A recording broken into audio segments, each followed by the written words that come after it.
आता डोळ्यांच्या सर्व आजारांवर अत्याधुनिक उपचार कणकवलीत, तेही अगदी माफक दरात। नॅप आय हॉस्पिटल मिरज संचलित विवेकानंद नेत्रालय आणि रेटिना सेंटर मध्ये आजपर्यंत 15,000च्या वर डोळ्यांची ऑपरेशन्स, विना टाका विना इंजेक्शन मोतीबिंदू शस्त्रक्रिया, डोळे तपासणी, चष्मा, तिरळेपणा आणि डोळ्यांच्या सर्व आजारांवर उपचार, डायबेटिक आणि उच्च रक्तदाब असलेल्या रुग्णांवरही डोळ्यांचे उपचार। आजच संपर्क करा विवेकानंद नेत्रालय आणि रेटिना सेंटर, प्रहार कार्यालयाच्या शेजारी, सनराइज टॉवर, श्रीधर नाईक चौक, मुंबई गोवा हायवेवर, कणकवली।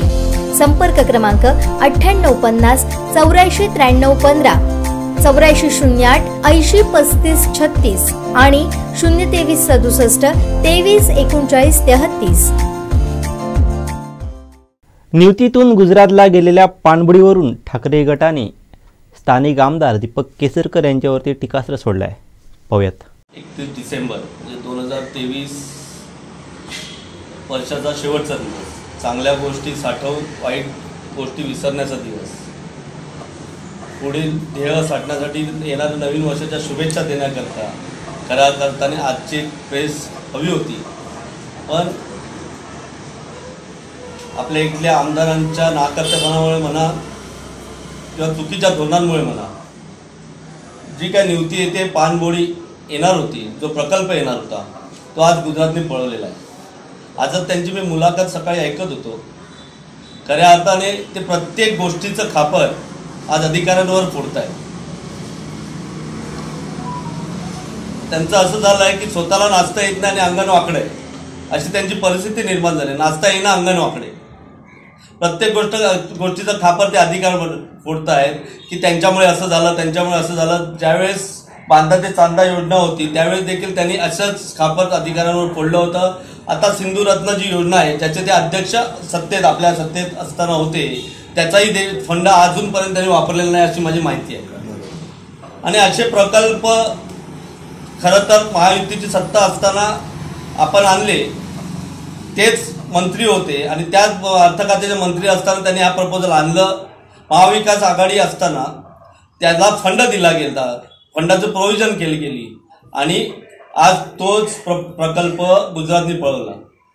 खऱ्या अर्थाने याचा प्रश्न गुजरातला नेण्याचा जो काय घाट केंद्रातल्या त्यांच्या तथाकथित नेत्यांनी घातलेला आहे, महाराष्ट्राचे वेगवेगळे प्रकल्प असतील, मग तो वेदांता असेल, टाटा असेल, टाटा एअरबसचा असेल, माझ्या माहितीप्रमाणे जसं आता मुंबईतला देखील जो काही डायमंडचा प्रकल्प, डायमंडचे जे काय व्यापार व्हायचा, सर्वात मोठा व्यापार जो हिऱ्यांचा व्यापार व्हायचा तो मुंबईत व्हायचा, तो देखील जो पूर्ण व्यापार आहे तो गुजरातला, सुरतला शिफ्ट करण्याचा घाट त्यांनी घातला आणि तो पूर्णत्वात नेला। खरं तर महाराष्ट्राचं महत्त्व कमी करण्याचा हा बीजेपीचा डाव आहे। इथल्या भारतीय जनता पार्टीच्या आमदारांनी देखील अत्यंत उचल खायला हवी, कारण ह्या महाराष्ट्रामध्ये जनता राहत नाही का, या महाराष्ट्रामध्ये बेरोजगार नाही आहेत का? कारण इथले प्रकल्प खरं तर आदित्य ठाकरेंचे आभार मानायला पाहिजे होते दीपकभाईंनी। खरं तर त्यांनी 2 लाख कोटीचे प्रपोजल्स, गुंतवणूक या महाराष्ट्रासाठी फिरून आणली आणि ती सगळी जी काय गुंतवणूक आणली ती गुजरातला नेण्याचं काम या बीजेपी सरकारने केलं। खरं तर ज्या अर्थाने आज दीपकभाई बोलत होते की आदित्य साहेबांना काही कळलंच नाही, खरं तर आदित्य साहेबांनाच कळलं की पाणबुडी बुडाली तर काय, हा जो प्रश्न होता हा खऱ्या अर्थाने मला माहित नाही खरंच त्यांनी विचारला की नाही, की हे स्वतःचे प्रश्न स्वतःच निर्माण करत आहेत दीपकभाई।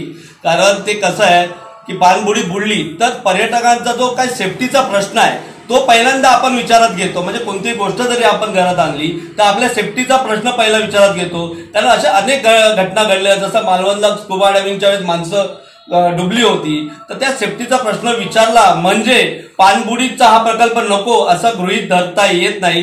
तसं असतं तर आदित्य साहेबांनी त्याच वेळेस तो प्रपोजल कॅन्सल केलं असतं। आता तुम्ही म्हणता की त्यांच्यामुळे झाले, 6.5 वर्ष तुम्ही मंत्री आहात, 6.5 वर्षात किती प्रकल्प तुम्ही या कोकणात आणलात, सिंधुदुर्गात आणलात, सावंतवाडी विधानसभेत आणलात। आज इथे बेरोजगारी एवढी वाढलेली आहे। खऱ्या अर्थाने आज पर्यटक आपल्या सिंधुदुर्गाकडे वळले आहेत, वेंगुर्ल्यात वळले आहेत, मालवणात वळले आहेत, त्याच्यासाठी बेरोजगारांना तो पुन्हा एकदा निर्माण करावा अशी मी त्यांना विनंती करणार आहे। खरं आमदारांनी कधीच असा या सिरियसली कोणताही विषय घेतला नाही. प्रत्येक वेळेस दीपक भाईंनी अनेक प्रपोजल आणले, पण त्यांचा एकही प्रपोजल पूर्णत्वास गेलेला नाही. तर या अर्थाने जर भाजपला वाटत असेल की रिफायनरी ही जी आणलेली आहे राजापूरमध्ये, तो चांगला प्रपोजल आहे, तो पहिल्यांदा गुजरातला घेऊन जावा असं माझं वैयक्तिक मत आहे. वैयक्तिक म्हणण्यापेक्षा आमच्या पक्षाचं मत आहे की तो प्रपोजल गुजरातला न्यावा आणि तिथे एक चांगला प्रपोजल आणावं आणि बेरोजगारी जी आहे ती संपुष्टात आणावी. कारण भारतीय जनता पार्टीचे लोक काहीच बोलत नाहीये, ते मूग गिळून बसले आहेत. त्यांना फक्त सत्ता दिसते आहे. सत्तेसाठी लाचार झालेले आहेत मिंदे गट पण. आणि आता मिंदे गटाचे तसे बघायला गेलं तर जास्त दिवस राहिले नाहीये. मिंदे गट जास्त दिवस राहणार नाहीये. 10 जानेवारीला त्यांचं सगळं अस्तित्व संपुष्टात येईल असं मला वाटते. जर निकाल अध्यक्षांनी व्यवस्थित दिला तर, न्यायाच्या बाजूने दिला तर यांचं अस्तित्व टिकणार नाही आणि हे सगळेजण आपापल्या घरी निघून जातील. खऱ्या अर्थाने आज दीपक भाईंना गरज आहे लोकांमध्ये जायची. तुम्हाला जे अपयश मिळालं ते का मिळालं हे सांगण्याची. कारण त्यांच्याकडे सांगण्यासारखं काहीच उरलेलं नाही आजच्या तारखेला. काय सांगणार आहे? काय बेरोजगारांसाठी काय केलंय? आज या सिंधुदुर्ग जिल्ह्याचा आरोग्याचा प्रश्न असेल, शिक्षणाचा प्रश्न असेल, आज त्यांनी किती सिरियसली हाताळलाय. बीएड डीएडच्या लोकांना नोकऱ्या मिळण्याचा प्रश्न असेल, अजूनही त्यांनी कोणतीही गोष्ट सिरियसली घेतलेली नाहीये.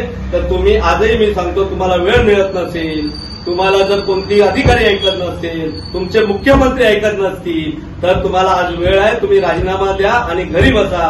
कारण तुम्हाला जर लोकांचं महत्व, नागरिकांचा विकास, कारण पाणी, रस्ते हे सगळेच आमदार देत असतात, पण जे काय विकासाचा मुख्य मॉडेल आहे, जे काय विकासासाठी जे काय लागतं, खऱ्या अर्थाने बेरोजगारांना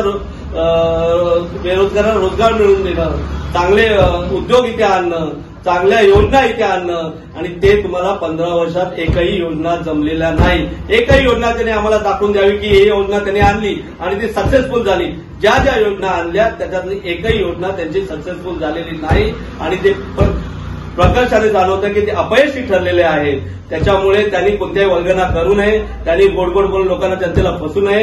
आता सावंतवाडीची विधानसभेची जनता सुज्ञ आहे आणि त्याला माहिती झालेलं आहे की दीपक भाई यांच्या हातून कोणतेही चांगले काम होणार नाही. त्यामुळे आणि आता मी पुढचं जसं वैभव नाईकांनी कालच जे सांगितलेलं आहे, जर हा प्रकल्प परत निवृत्तीमध्ये आला नाही तर त्यांच्या नेतृत्वाखाली आम्ही सर्व शिवसेना सिंधुदुर्गातली आंदोलन छेडल्याशिवाय राहणार नाही आणि हा प्रकल्प नक्कीच परत आणू असे मी वचन देतो. आणि तुम्ही सगळेजण इथे आलात आणि तुम्ही प्रकर्षाने या सगळ्या गोष्टी मांडाव्यात यासाठी मी तुम्हाला इथे बोलवलं आणि तुमच्याशी आज चर्चा केलेली आहे. तर ह्या गोष्टी लक्षात घ्या आणि जनतेपर्यंत आणि जनतेसाठी ज्या ज्या गोष्टी करता येतील त्या आम्ही सगळे, तालुका प्रमुख असतील, संजय गावडे असतील, बाळा गावडे असतील, आमचे गडेकर साहेब असतील, आम्ही आज ठरवलेलं आहे की याच्या पुढे येणारा प्रत्येक दिवस हा 2024 साठी लोकांसाठी असेल, जनसेवेसाठी असेल आणि लोकांच्या हिताची कामं करण्यासाठी असेल. आणि मी सर्व जनतेला येणाऱ्या 2024च्या इंग्लिश वर्षाच्या शुभेच्छा देतो.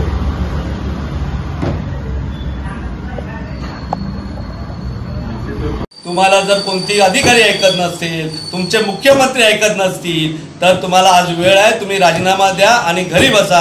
कारण तुम्हाला जर लोकांचं महत्व, नागरिकांचा विकास, कारण पाणी, रस्ते हे सगळेच आमदार देत असतात, पण जे काय विकासाचा मुख्य मॉडेल आहे, जे काय विकासासाठी जे काय लागतं, खऱ्या अर्थाने बेरोजगारांना रोजगार मिळवून देणं, चांगले उद्योग इथे आणणं, चांगल्या योजना इथे आणणं, आणि ते तुम्हाला 15 वर्षात एकही योजना जमलेल्या नाही. एकही योजना त्यांनी आम्हाला दाखवून द्यावी की ही योजना त्यांनी आणली आणि ती सक्सेसफुल झाली. ज्या ज्या योजना आणल्या त्याच्यातली एकही योजना त्यांची सक्सेसफुल झालेली नाही आणि ते प्रकर्षाने जाणवतं की ते अपयशी ठरलेले आहेत. त्याच्यामुळे त्यांनी कोणत्याही वल्गना करू नये, त्यांनी गोड गोड बोलून लोकांना, जनतेला फसू नये. आता सावंतवाडीची विधानसभेची जनता सुज्ञ आहे आणि त्याला माहिती झालेलं आहे की दीपक भाई यांच्या हातून कोणतेही चांगले काम होणार नाही. त्यामुळे आणि आता मी पुढचं जसं वैभव नाईकांनी कालच जे सांगितलेलं आहे, जर हा प्रकल्प परत निवृत्तीमध्ये आला नाही तर त्यांच्या नेतृत्वाखाली आम्ही सर्व शिवसेना सिंधुदुर्गातली आंदोलन छेडल्याशिवाय राहणार नाही आणि हा प्रकल्प नक्कीच परत आणू असे मी वचन देतो. आमचे दिवसभरातले सर्व अपडेट्स, ताज्या घडामोडी आणि थेट लाईव्ह पाहण्यासाठी सबस्क्राईब करा, लाईक करा कोकणचं नंबर 1 महा चॅनल कोकण 7 लाईव्हचं YouTube चॅनल.